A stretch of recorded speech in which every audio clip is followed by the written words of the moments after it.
అలా దూరంగా మరీ దగ్గరగా ఉంటే ఇబ్బంది.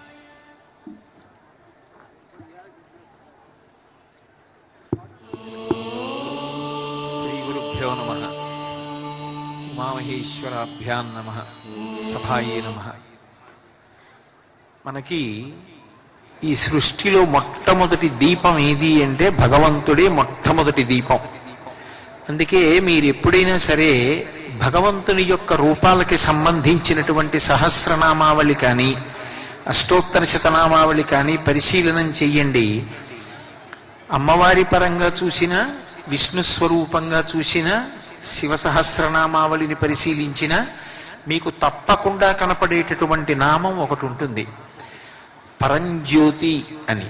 అలాగే జ్యోతిషే నమః, అలాగే భా కాంతి సంబంధమైనటువంటి నామం కనపడుతుంది. ఈ పరంజ్యోతి అనేటటువంటి నామం మీరు ఎవరి సహస్రం చూసినా కనపడడానికి కారణం, అసలు వెలుగులకు వెలుగు సమస్తమైనటువంటి ఈ సృష్టిని ప్రకాశింపచేయగలిగినటువంటి స్వరూపం ఆ భగవంతుడొక్కడే. ఆ భగవంతుణ్ణి మీరు ఏ పేరుతో పిలవండి, ఆయనకు వచ్చినటువంటి అభ్యంతరం ఏం లేదు. ఎందుకంటే నిజానికి ఆయన నామరూపములకు కట్టుబడేటటువంటి వాడు కాడు, అంతకన్నా అతీతమైనటువంటి స్వరూపం. అటువంటి స్వరూపం తాను ప్రకాశిస్తూ అన్నిటినీ ప్రకాశింపజేస్తుంది. అందుకే శృతి ఒక మాట అంటుంది, నతత్ర సూర్యో భాతి నచంద్ర తారకం నేమా విద్యుతో భాంతి కుతోయమగ్ని త్వమేవ భాంతి మనుభాతి సర్వం తస్య భాషా సర్వమిదం విభాతి అంటుంది. సూర్యచంద్రుల యొక్క సహాయం లేకుండా తనంత తానుగా కోటి సూర్యుల పగిది వెలిగిపోయేటటువంటి స్వరూపం ఏదుందో, ఏది ఆ వెలుగుల ముద్దయో, ఏది కాంతి స్వరూపమో, ఏ తేజస్సు చేత సూర్యచంద్రులు కూడా ప్రకాశిస్తున్నారో అటువంటి ఆ వెలుగుల యొక్క సమాహార స్వరూపమే మహానుభావుడు ఆ పరమేశ్వరుడు. ఆయన ఎక్కడో ఉండడు, ఈ లోపలే ఉంటాడు. అందుకే పూజ అంతా పూర్తి చేసిన తరువాత మంత్రపుష్పం చెప్తూ పరమాత్మ ఇక్కడే ఉన్నాడు అని చెప్పినప్పుడు కూడా జ్వాలమాల కులంభాతి అని ఆయన అనేకమైనటువంటి జ్వాలల యొక్క ప్రకాశంగా ఒక జ్యోతిస్వరూపంగా నీవారస్సూకవత్తన్వీ పీతాభాస్వత్యనూపమా ఈ హృదయక్షేత్రమునందు పరమాత్మ వెలుగొందుచున్నాడు అంటాం. భాగవతంలో కూడా భగవంతుని యొక్క రూపమేది అంటే పోతన గారు అష్టమ స్కంధం చేస్తూ లోకంబులు లోకేశులు లోకస్తులు తెగిన తుది అలోకంబగు పెంజీకటి కావల ఎవ్వండేకాకృతి వెలుగు అతని వేసేవింతున్నంటారు.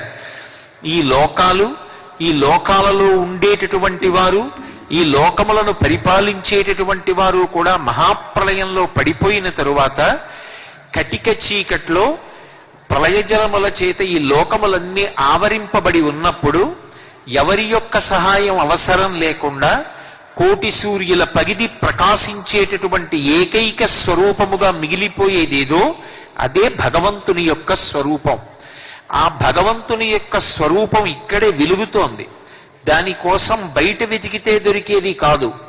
ఉపాసనా మార్గంలో నడవగా నడవగా చిట్ట చివరికి లోపలికి ప్రయాణం చేసి ఇక్కడే ఆ జ్యోతిని తెలుసుకుని ఆ జ్యోతి తాను అనేటటువంటి ఎరుక పొంది అద్వైతానుభూతి యందు నిలబడడమే మనిషి జీవితంలో ప్రధానమైనటువంటి లక్ష్యం.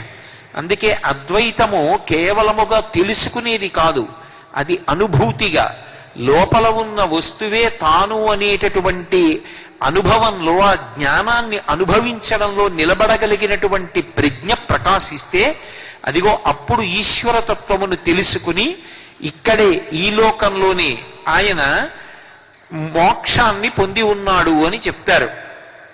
అప్పుడు కైవల్యం పొందినట్లు. అందుకే దీపం ఉండగా ఇల్లు చక్కబెట్టుకో అన్న మాటకు అర్థం, ఈ లోపల పరమాత్మ యొక్క ప్రకాశం ఉండి ఈ శరీరం పనిచేస్తుండగానే శాస్త్రాన్ని గురువుని ఆధారం చేసుకుని భగవన్మార్గంలో ప్రయాణం చేసి భగవంతుని యొక్క తత్వాన్ని తెలుసుకునేటటువంటి ప్రయత్నం చెయ్యాలి. ఒక్కసారి లోపల ఉన్నటువంటి పరమాత్మ నిష్క్రమిస్తే ఇక ఈ శరీరము జడము, దీన్ని చిజ్జడ గ్రంథి అని పిలుస్తారు వేదాంతంలో. చిత్ అంటే భగవానుడు, జడము అంటే తనంత తానుగా ఏ విధంగానూ ప్రతిస్పందించలేనటువంటి శరీరం.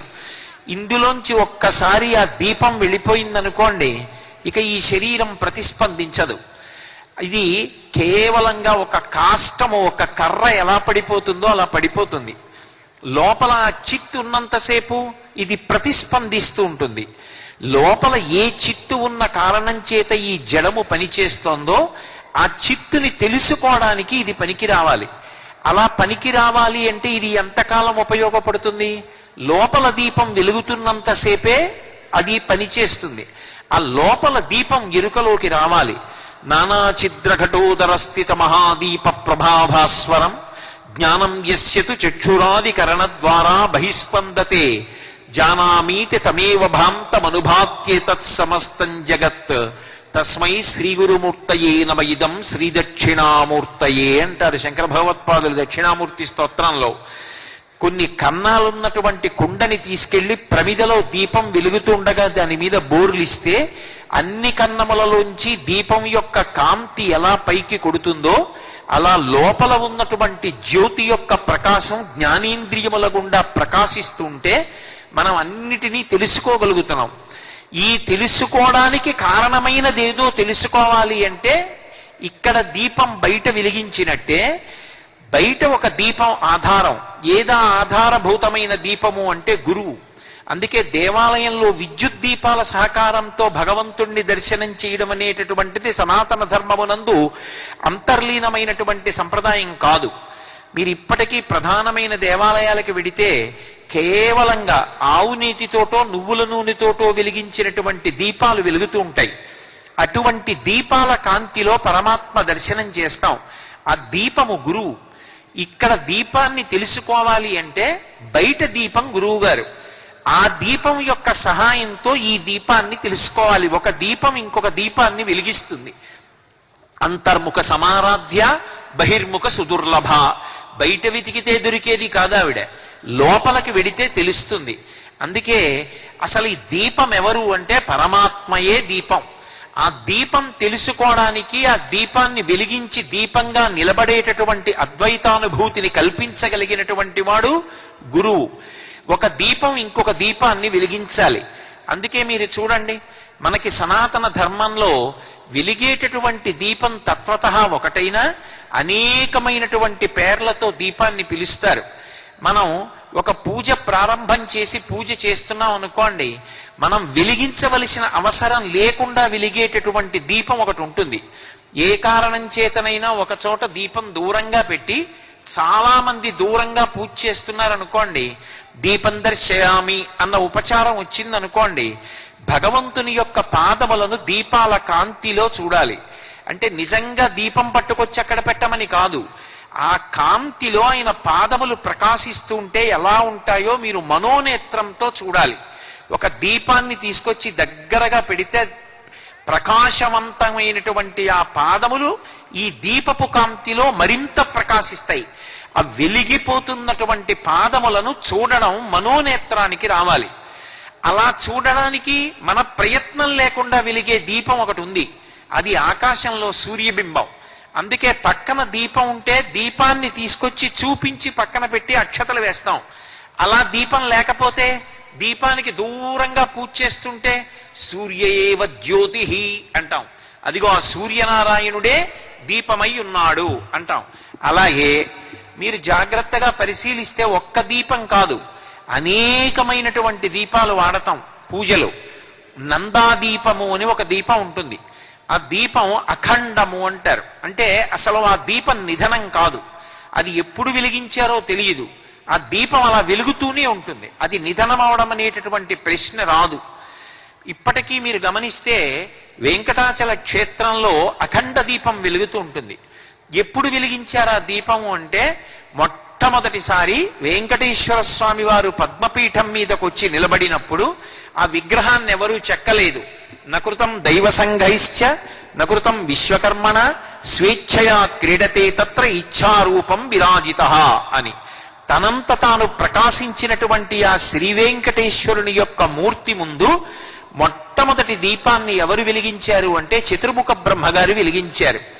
ఆయన వెలిగించినటువంటి దీపం నిధనం కాకుండా ఇప్పటికీ ఎప్పటికీ వెలుగుతూనే ఉంటుంది.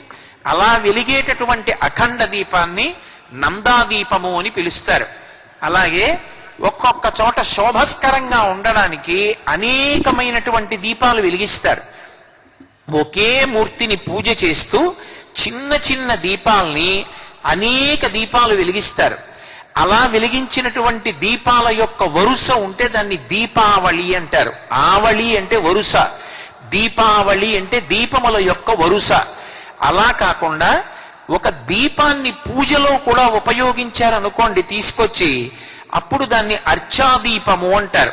అంటే నేను ఇందాక మీతో మనవి చేశానే, దీపం దర్శయామి అంటే ఇప్పుడు భగవంతుణ్ణి దీపం వంక చూడమని కాదు, ఆ దీపాన్ని తీసుకొచ్చి ఇలా దగ్గరగా పెడితే మీకు ఆయన ఆ దీపపు కాంతిలో మరింత స్ఫుటంగా కనపడాలి. అలా వాడిన దీపం ఏదుందో దీపాన్ని పక్కన పెట్టి దాని మీద అక్షతలు వేసి విడిచిపెట్టేస్తారు.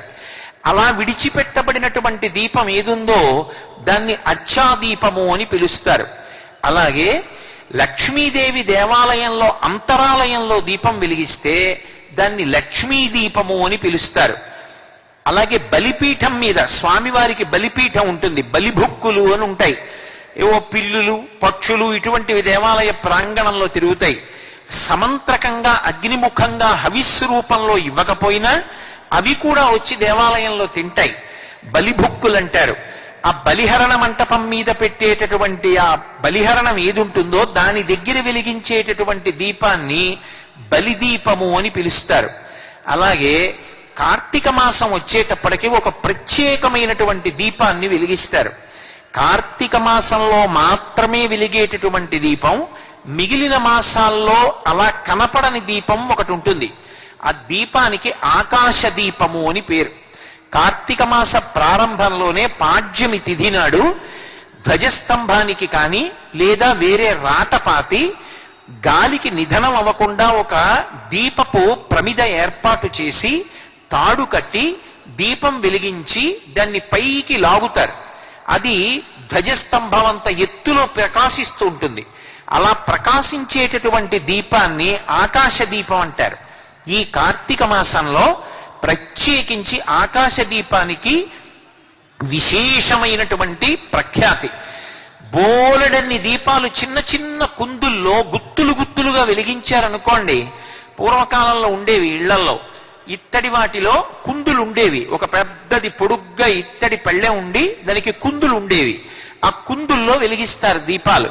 అలా వెలిగిస్తే నిరంజన దీపాలు అని పిలుస్తారు వాటిని. అదే దీపావళి. దీపావళి అంటే దీపముల వరుస, నిరంజన దీపములు అని పిలుస్తారు. ఈ ఆకాశ దీపం కార్తీక మాసంలో పెట్టడానికి ఒక ప్రత్యేకమైనటువంటి కారణం. ఇది కృత్తికా నక్షత్రంతో చంద్రుడు ప్రకాశించేటటువంటి కాలం. కృత్తికా నక్షత్రం అగ్ని సంబంధమైనటువంటి నక్షత్రం. ఈ కృత్తికా నక్షత్రంతో ప్రారంభం అవుతుంది కాబట్టే కార్తీక మాస ప్రారంభం ఎవరి పూజతో నిజానికి మొదలవుతుంది అంటే అగ్ని సంభవుడైనటువంటి సుబ్రహ్మణ్యేశ్వర స్వామి వారి యొక్క ఆరాధనతో ప్రారంభం. అందుకే మీరు జాగ్రత్తగా సంప్రదాయాన్ని గమనిస్తే కార్తీక మాస ప్రారంభంలో పాడ్యమి, విదియ, తదియ, చవితి నాగుల చవితి, పంచమి నాగపంచమి, షష్ఠి స్కంద షష్ఠి, ఈ 6 కూడా 6 ముఖాలతో షడాననుడు పావకి అని పేరు. అంటే ఆయన అగ్నిహోత్రంలోంచి ఆవిర్భవించాడు. పరమశివుని యొక్క తేజస్సు అగ్నిహోత్రమునందు నిక్షిప్తమైంది. అగ్నిహోత్రుడు పరమశివుని యొక్క తేజస్సుని ఒకానొక నాడు గంగాదేవిలోకి ప్రవేశపెట్టాడు. ఆ ప్రవేశపెట్టినప్పుడు ఆయన ఆవిర్భవించాడు కాబట్టి షడాననుడై పుట్టాడు కాబట్టి కృత్తికల యొక్క పాలు తాగాడు కాబట్టి కార్తికేయుడు. అగ్ని సంబంధమైనటువంటి పూజ కనుక, అగ్ని సంబంధమైన ఆరాధన కనుక కార్తీక మాసం వచ్చేటప్పటికి ఆ మొదటి 6 రోజులు కూడా పూర్ణంగా ఉపవాసం చేస్తారు. కేవలం సాత్వికాహారం, పళ్ళు, పాలు వంటివి తీసుకుని ఉపవసించి సుబ్రహ్మణ్యారాధన చేసి 6వ రోజు స్కంద షష్ఠి. స్కంద షష్ఠి నాడు కావడి మోస్తారు. ఆ కావడిలో పాలు, పెరుగు ఇటువంటి పదార్థాలు పట్టుకెళ్లి సుబ్రహ్మణ్యేశ్వర స్వామి వారి యొక్క అభిషేకానికి సమర్పిస్తారు. అలా సమర్పించినటువంటివి ఏ ఉంటాయో ఆ పదార్థాలతో స్వామివారికి అభిషేకం జరుగుతుంది. ఆ అభిషేకం జరిగినటువంటి మరునాడు అంటే సప్తమి తిథి నాటి సాయంకాలం వేళ సుబ్రహ్మణ్యేశ్వర స్వామి వారికి వల్లీ దేవసేనలతో కళ్యాణం చేస్తారు. సప్తమి నాడు సుబ్రహ్మణ్యేశ్వర స్వామికి వల్లీ దేవసేనలతో జరిగేటటువంటి కళ్యాణంతో మొదటి 7 రోజుల కార్యక్రమం పూర్తవుతుంది. అంటే స్కంద షష్ఠి పక్కనున్న సప్తమి వల్లీ దేవసేన కళ్యాణంతో పరిపూర్ణమవుతుంది. అంటే అగ్ని ఆరాధనతోటే మొదలవుతుంది. అసలు సనాతన ధర్మాన్ని మీరు గమనిస్తే సనాతన ధర్మం అంతా కూడా అగ్ని ఆరాధనకి సంబంధించింది.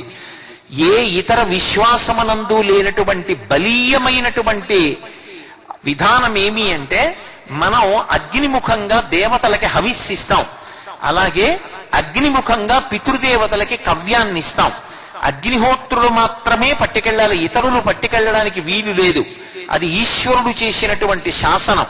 అందుకే లింగ పురాణంలో వ్యాస భగవానుడు అంటాడు, హవ్యం వహతి దేవానాం కవ్యం కవ్యాసినామపి పాకంచ కురుతే వహ్ని శంకరస్యైవ శాసనాత్ అంటాడు.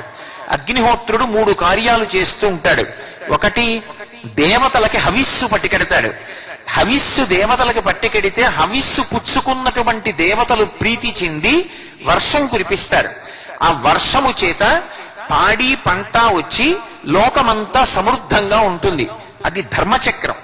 మనం అగ్నిహోత్రంలో హవిస్సిస్తే దేవతలు తిని సంతోషిస్తే వర్షం పడితే పాడి పంట పెరిగితే మఖము చేయ వజ్రి మది సంతసించును వజ్రి సంతసింప వానకురియు వానకురిసి గసవు వసుమతిపై పెరగు గసవు మేసి ధేను గణము బ్రతుకు అంటారు భాగవతం దశమస్కందంలో. అలా ఒక ధర్మచక్రం తిరుగుతూ ఉంటుంది. దానికి అంతటికీ ఏది ప్రధానమంటే అగ్నిహోత్రం. దేవతలకి హవిస్సు పట్టుకెళ్లాలన్నా అగ్నిహోత్రుడే, పితృదేవతలకి కవ్యం పట్టుకెళ్లాలన్నా అగ్నిహోత్రుడే, ఆఖరికి ప్రతి వారి ఇంటిలోనూ అన్నం పచనం చేసి మనకి పదార్థం తినడానికి వీలుగా సిద్ధం చెయ్యాలన్నా అగ్నిహోత్రుడే. ఇంత ప్రధానమైన కార్యాన్ని నిర్వర్తిస్తాడు కనుకనే అగ్నిహోత్రుణ్ణి పరమ పూజనీయుడు అనేటటువంటి బిరుదునామంతో అగ్నిభట్టారక అని పిలుస్తాం. పరమ పూజనీయులైన వాళ్ళు ఎవరున్నారో వాళ్ళ పేరు ముందు భట్టారక అని వేసి పిలవడం మన సంప్రదాయం. లలితా పరాభట్టారిక, శృంగార భట్టారక, క్రోధ భట్టారక, అగ్ని భట్టారక, భట్టారక భట్టారిక అంటే పరమ పూజనీయుడు పరమ పూజనీయురాలు అని. అదిగో అగ్నిహోత్రుడు అంతటి ఉపకారం చేస్తాడు. ఆ అగ్ని సంబంధంగా మనం కృతజ్ఞతలు చెప్పవలసినటువంటి మాసం ఈ కార్తీక మాసం. అయితే కేవలముగా ఈ మాసంలోనే ఎందుకు ఎంచుకున్నారు ఇలాగా అంటే ఋషులు దార్శనికులు, వాళ్ళు ఏది చేసినా అర్థం లేకుండా చెయ్యరు. దీని గురించి దేవీ భాగవతంలో వ్యాస భగవానుడు ఒక మాట చెప్పాడు, ద్వావృతు యమదం స్వాఖ్యే నూనం సర్వజనేషు వైహి అని. యమధర్మరాజు గారి యొక్క 2 కోరలలో ఒక కోర బయటికి ఆశ్వీజ మాసంలో రావడం మొదలవుతుంది. అది ఆశ్వీజ మాసం కార్తీక మాసం 2 నెలలు కూడా పైకొస్తుంది కోర. అలాగే మళ్ళీ వసంత ఋతువులో పైకొస్తుంది. చైత్రమాసము వైశాఖ మాసము రెండిటిలో 2వ కోర పైకొస్తుంది. యమదంస్ట్ర కానీ పైకొచ్చిందా అంటువ్యాధుల వలన, భయంకరమైనటువంటి ప్రకృతి ఉత్పాతముల వలన, రకరకాలైనటువంటి అరిష్టముల వలన, సంక్షోభముల వలన కొన్ని వేల మంది దీపపు పురుగులు ఎలా పడిపోతారో అలా పడిపోతారు. ఇలా పడిపోకుండా ఉండాలి అంటే భగవంతుని యొక్క ఆరాధన చెయ్యాలి. అన్ని చోట్ల చేస్తారు. అందుకే మీరు చూడండి, కార్తీక మాసం వస్తే దీపం ఎక్కడ పెట్టాలి అని అడిగారు అనుకోండి, నియమం లేదు. మీరు దాన్ని శివాలయంలో పెట్టచ్చు, విష్ణువాలయంలో పెట్టచ్చు, అమ్మవారి ఆలయంలో పెట్టచ్చు, మఠ ప్రాంగణంలో పెట్టచ్చు, ఇంట్లో పెట్టచ్చు, ఇటువంటి ఉత్సవాలు జరిగేటటువంటి ప్రదేశాలలో పెట్టచ్చు. ప్రతి చోట దీపం పెట్టాలి. దీపం ఒక్కటి పెట్టినంత మాత్రం చేత అగ్ని ఆరాధనయ్యి భగవంతుని పట్ల కృతజ్ఞతావిష్కారమైంది కాబట్టి ప్రీతి చెందినటువంటి భగవంతుని యొక్క అనుగ్రహం చేత బయటికి వచ్చినటువంటి యమదంస్ట్ర ఎవరినీ బాధించకుండా మళ్ళీ వెనక్కి వెళ్ళిపోతుంది. అందుకే లోకక్షేమాన్ని కోరేటటువంటి వారు ఏం చేస్తారంటే కేవలము తమ కొరకని కాకుండా అందరికీ ఉపకారము జరగాలి అని ఇటువంటి ఉత్సవాలు నిర్వహణ చేస్తారు. ఇటువంటి ఉత్సవం నిర్వహణ చేస్తే మనం చేసేటటువంటి ఉపకారం, అందరం భక్తితో కదలి వచ్చి దీపాన్ని వెలిగిస్తాం. అప్పుడు అదొక దీపావళి. ఆశ్వీజంలో చివర ప్రారంభమైన దీపావళి కార్తీక మాసంలో ముందుకెడుతుంది. ముందుకు వెళ్ళడానికి కారణం ఇది. అకస్మాత్తుగా ప్రకృతిలో మంచు పెరిగి చల్లతనం పెరుగుతుంది. దేవి భాగవతంలో వ్యాసుడు చెప్తాడు, నేను ఒకసారి ఒక వైద్యుడిని అడిగితే యథార్థం అండి అని చెప్పాడు. ఈ కాలంలో రక్తనాళములు సంకోచిస్తాయి, కొవ్వు అడ్డుపడి పక్షవాతం, హృద్రోగం ఇలాంటివి సంభవిస్తాయి.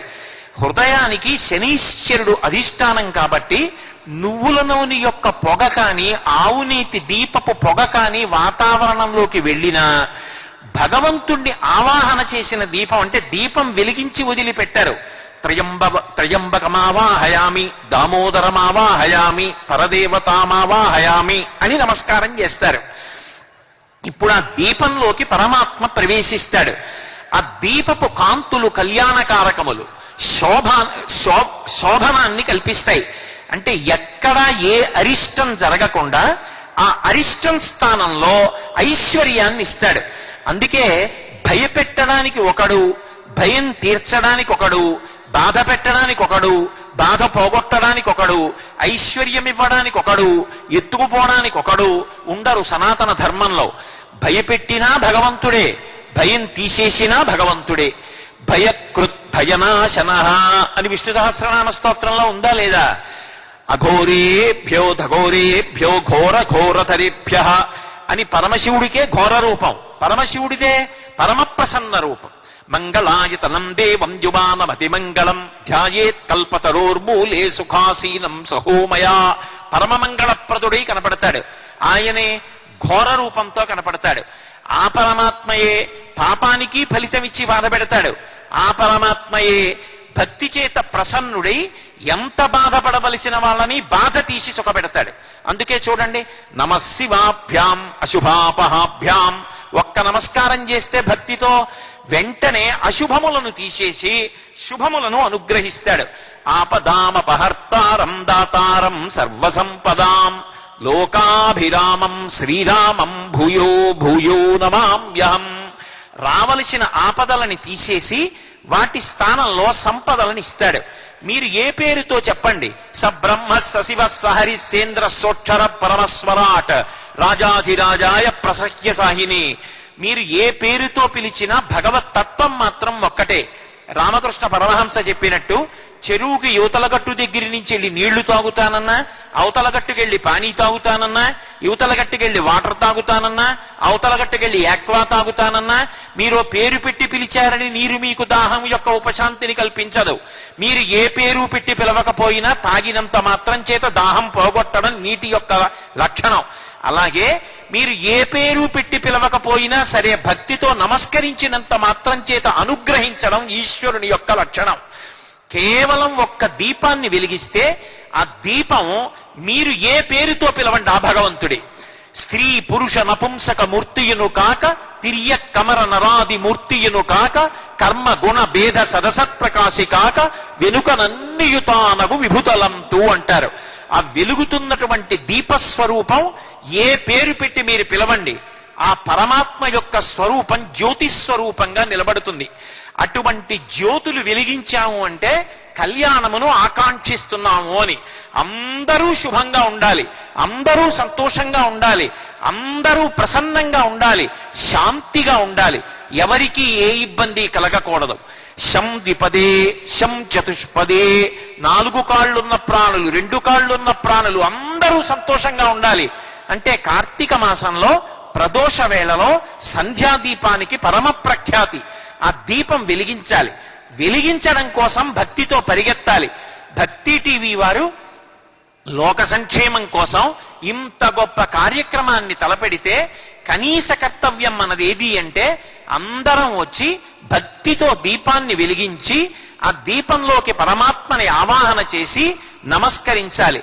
అలా నమస్కరిస్తే ఒక్క భాగ్యనగరానికే కాదు, ఇటువంటి దీపాలు వెలిగించి మళ్ళీ టీవీలో ఇంటింటా కొన్ని కోట్ల మంది చూస్తున్నారు కాబట్టి ఇన్ని దీపాల సమూహాలు ఎన్ని ఇళ్లలో చూస్తారో అన్ని ఇళ్లలో కూడా పరమ ప్రశాంతత కలుగుతుంది.